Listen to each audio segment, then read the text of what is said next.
kita belajar ya kali ini tentang intervensi perilaku. Pada materi kali ini, intervensi perilaku yang dimaksud adalah menggunakan prinsip behavior modification. Nah, karena menggunakan prinsip behavior modification, kita perlu pastikan bahwa perilaku yang diubah adalah perilaku yang sifatnya bisa diamati atau observable. Bisa diamati dengan menggunakan kelima indera kita. Gitu ya. Nah, dari situ nanti kita akan tentukan perubahannya apa. Change yang akan kita buat itu yang berhubungan dengan situasi yang seperti apa gitu ya.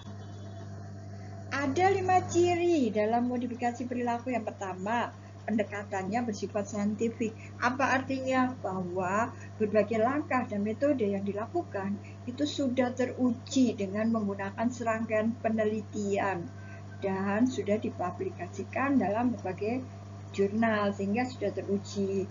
Kemudian yang kedua, aktif ya, baik klien ataupun terapisnya itu sama-sama melakukan sesuatu untuk suatu perubahan. Nah, ada proses yang sifatnya interaktif gitu ya. Kemudian yang ketiga adalah kolaboratif, maksudnya antara klien dan terapisnya saling bekerja sama untuk suatu tujuan apa? Perubahan perilaku. Jadi dalam hal ini klien perlu setuju juga ya dengan proses-proses terapi yang akan dijalankan. Yang keempat, fokus pada masa kini. Jadi permasalahan yang akan diselesaikan adalah permasalahan yang dirasakan pada saat ini, bukan masalah yang terjadi di masa lampau. Namun hingga saat ini permasalahan itu dirasakan tetap ada. Yang kelima, bersifat khusus. Artinya apa? Bahwa perilaku yang akan diubah itu sifatnya spesifik. Misalnya bagaimana? Misalnya kita ingin mengubah perilaku anak dari buang air kecil di sembarang tempat menjadi buang air kecil di kamar kecil. Nah, ini perilaku yang sifatnya spesifik ya. Untuk bisa merubah perilaku, ada 7 langkah yang harus dilakukan. Langkah yang pertama, klarifikasi permasalahan. Dalam hal ini kita berusaha menggali apa aja sih permasalahan yang dihadapi. Yang kedua, kemudian dari klarifikasi masalah, kita menetapkan perilaku apa yang akan diubah. Kemudian yang ketiga, kita membuat desain target perilakunya ya. Yang keempat, identifikasi hal-hal apa yang membuat perilaku itu tetap ada.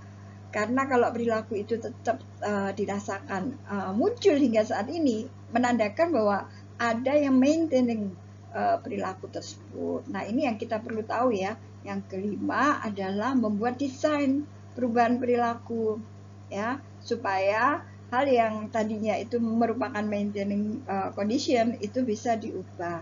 Yang keenam, kita lakukan implementasi. Berikutnya yang ketujuh, evaluasi. Apakah ada perubahan, apakah ada keberhasilan. Nah, kalau semuanya sudah, berarti yang kelima dong. Yang kelima, kita lakukan follow up. Ini untuk tahu apakah berbagai treatment yang kita lakukan itu sudah memberikan hasil yang memadai. Nah, sekarang kita pelajari secara lebih spesifik ya, satu persatu. Itu yang kita perlu ketahui ya. Yang pertama tadi kan kita berusaha mendengar dari klien mengenai permasalahannya.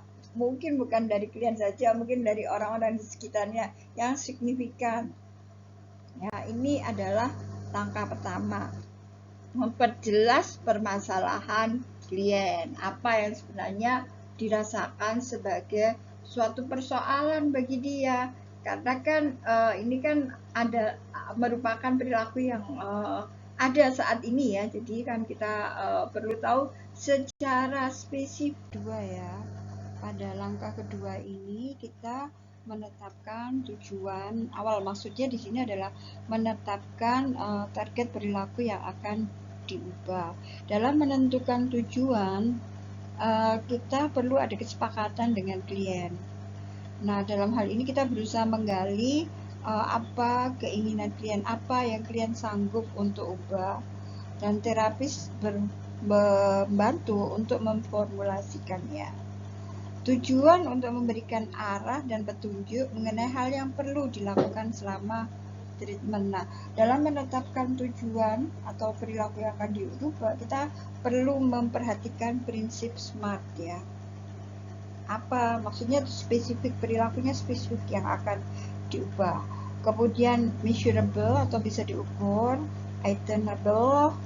Ini berarti bahwa attainable itu berarti bahwa kita perlu pastikan bahwa perilaku tersebut akan mampu untuk dicapai individu dengan bantuan kita.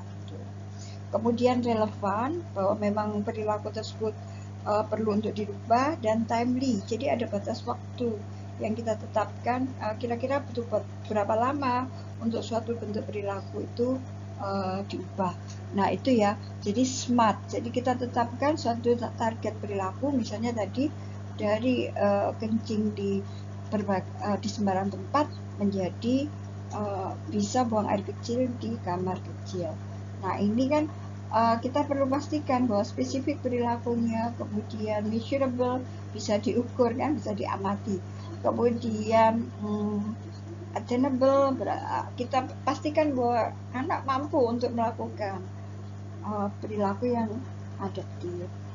Kemudian kita juga perlu pastikan tadi bahwa perilaku yang dimaksud adalah perilaku yang relevan untuk dirubah, dan terakhir timely ya, jadi ada batas waktunya. Kalau kita sudah menetapkan tujuan berdasarkan SMART goal, maka ini akan memudahkan kita untuk membuat rancangan berikutnya ya, merancang target perilaku. Ini adalah langkah berikutnya, merancang target perilaku. Bagaimana merancang target perilaku? Nah, target perilaku sekali lagi mesti konkret ya, dan bisa dihitung. Misalnya dalam satu hari berapa kali dia buang air kecil di sembarang tempat, berapa kali dia bisa ke kamar kecil. Nah ini kan bisa dihitung, dan frekuensinya ataupun mungkin juga intensitasnya. Nah ini kita bisa bandingkan ya, apakah ada perubahan. Di mana ada perubahan adalah ketika perilaku maladaptif bisa diganti dengan perilaku adaptif. Selanjutnya kita perhatikan bahwa ada 3 prinsip yang perlu untuk diubah, bahwa perilaku diubah itu memiliki fungsi setara ya. Jadi kan misalnya kencing di sembarang tempat menjadi kencing di kamar kecil. Nah ini kan setara, perilakunya itu adalah pada klaster yang sama. Kemudian kita perlu pastikan bahwa yang akan diubah adalah perilaku yang menuju pada adaptive behavior. Kemudian yang terakhir itu competing response, artinya bahwa ada kemungkinan dia akan lebih happy untuk buang air kecil di kamar kecil, misalnya karena kita memberikan reward, apresiasi, dibanding kalau dia buang air kecil di sembarang tempat ya. Jadi kita harus merancang bahwa perilaku yang akan kita ubah menjadi adaptif itu memiliki nilai competing response gitu ya. Nah dalam perubahan perilaku ada kita kenal yang namanya deceleration target behavior ataupun acceleration target behavior. Deceleration itu adalah perilaku-perilaku yang ingin kita kurangi ya. Perubahan perilaku itu kan dari maladaptif menjadi adaptif. Nah, adaptif itu bisa terjadi ketika mengurangi perilaku. Misalnya ya, pada deceleration target behavior itu adalah belajar di depan televisi, menggigit jari-jari kuku. Ini perlu untuk kita kurangi. Mengendarai mobil dari pesta ke rumah sampai mabuk, ya jangan sampai terjadi, bahaya dong. Juga misalnya contoh lain, perilaku mengkritik orang lain. Nah ini kan maladaptif ya, kita perlu kurangi agar bisa lebih adaptif. Sebaliknya dalam modifikasi perilaku ada kemungkinan bahwa perilaku yang dimaksud adalah acceleration target behavior atau perilaku yang ingin ditingkatkan, misalnya belajar di ruang belajar, memasukkan tangan dalam saku, memanggil taksi untuk pulang ke rumah, atau yang lain lebih banyak memuji orang lain. Nah, ini contoh-contoh perilaku acceleration yang perlu ditingkatkan maksudnya. Langkah berikutnya yang keempat, identifikasi kondisi yang mempertahankan perilaku. Itu yang tadi sudah sedikit kita bahas ya. Suatu perilaku itu tetap ada karena ada kemungkinan ada yang mempertahankan gitu ya. Nah, mempertahankan itu berarti apa? Kita perlu tahu, karena ini akan bisa mengganggu kalau kita nggak berusaha untuk atasi.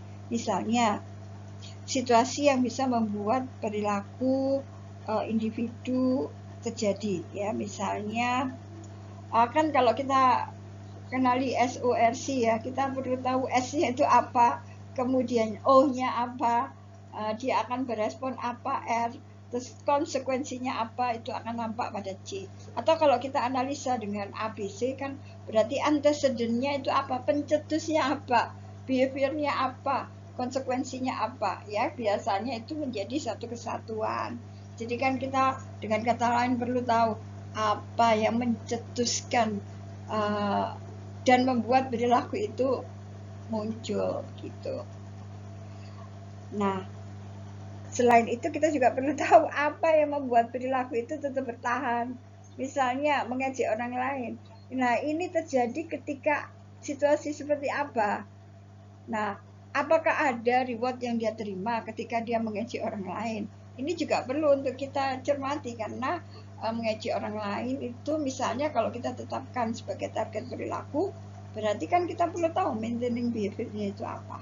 Nah, sekali lagi kita perlu tahu pencetusnya apa dan apa yang menjadikannya itu reward ya pada perilaku tersebut. Nah, kalau sudah, kita perlu melakukan langkah kelima. Apa langkah kelima? Langkah kelima adalah merancang atau membuat perencanaan treatment. Nah, merancang atau membuat perencanaan treatment itu berarti mengubah kondisi dari maladaptif menjadi adaptif. Nah, tadi kan kita sudah bahas ya, apa yang membuat perilaku itu bertahan atau maintaining behavior. Kemudian, kalau kita sudah tahu, kita buat rencana ya, apa pengalihan dari perilaku itu, atau bisa nggak kita mengajari dia perilaku lain dan memberikan reward pada perilaku tersebut agar dia lebih tertarik melakukan perilaku yang lebih adaptif. Misalnya tadi kan dari perilaku mengejek itu kan maladaptif menjadi perilaku adaptif, misalnya menghargai atau memuji orang lain. Nah, kalau kita sudah bisa menetapkan bahwa sekali lagi ya mesti smart ya. Smart itu berarti kan juga attainable, bahwa kemungkinan individu juga tertarik untuk melakukan perubahan tersebut ya. Kalau kita sudah pastikan hal tersebut, maka kita perlu perhatikan prosedur-prosedur yang mesti kita jalankan pada langkah selanjutnya.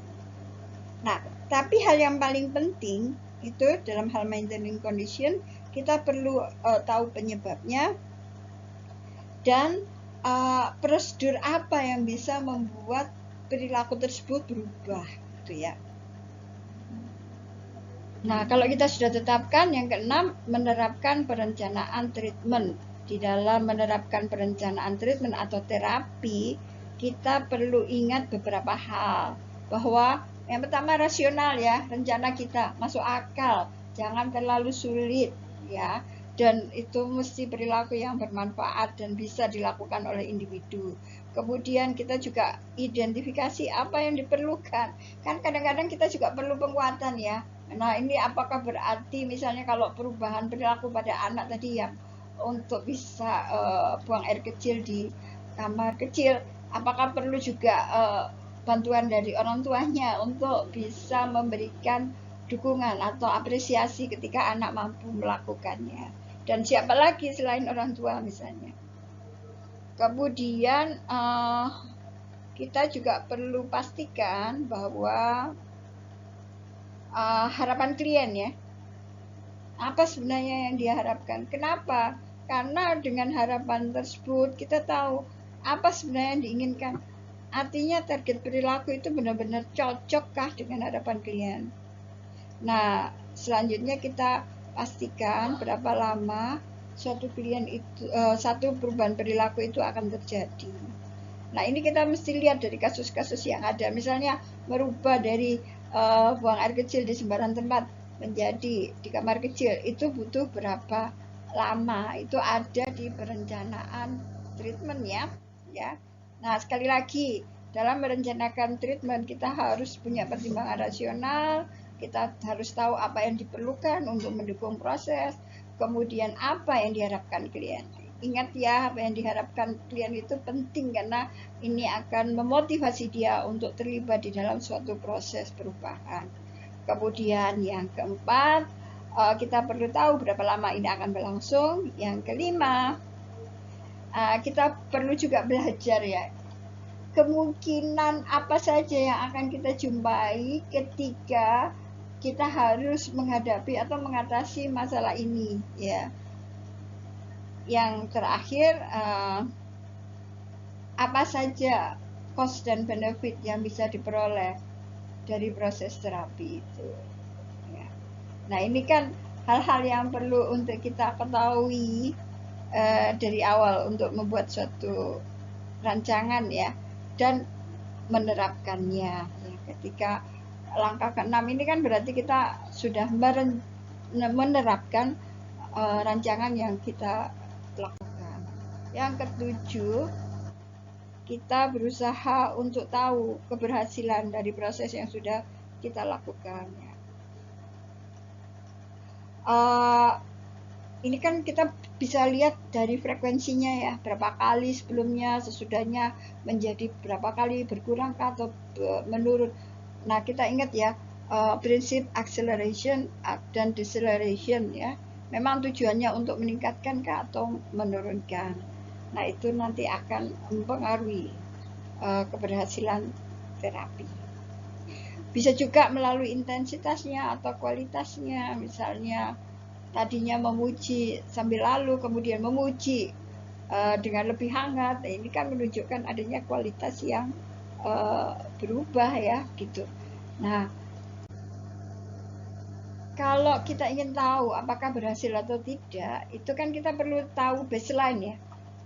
Baseline itu berarti rata-rata ketika sebelum treatment itu berlangsung, kira-kira berapa banyak hal itu terjadi, berapa kali perilaku itu terjadi, bagaimana intensitasnya, bagaimana kualitasnya. Ini perlu kita ketahui di awal ya, sebagai baseline sebelum treatment.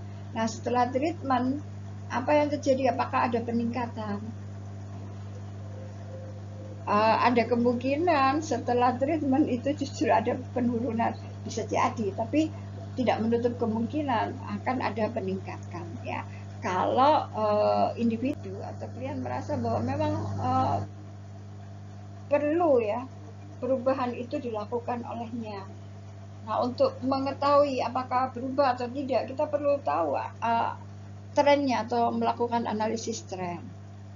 Analisis tren akan terjadi kalau kita bisa lakukan kalau kita sudah dapatkan data baseline secara berkala.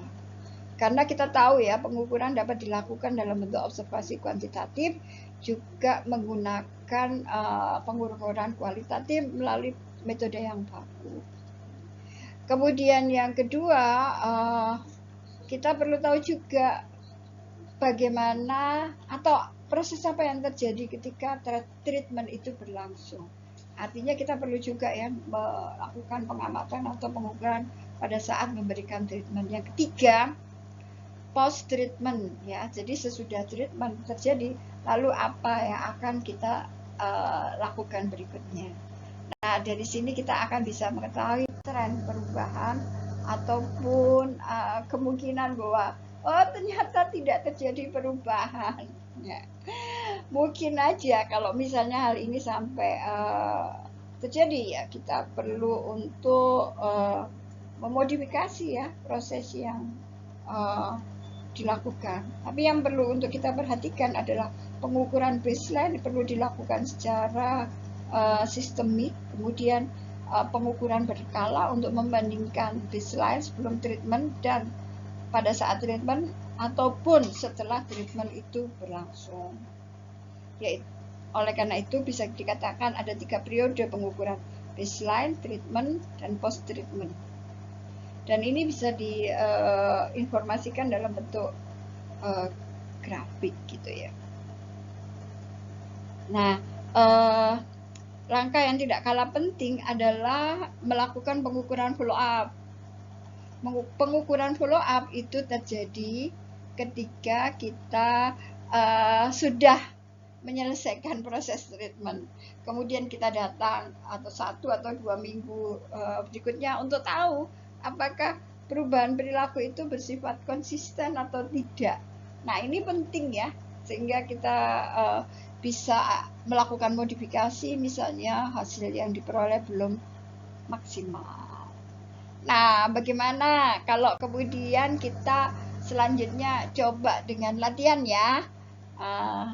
Akan ada kasus yang kita berikan, kemudian kita analisa dan kita buat rancangannya ya untuk intervensinya. Oke?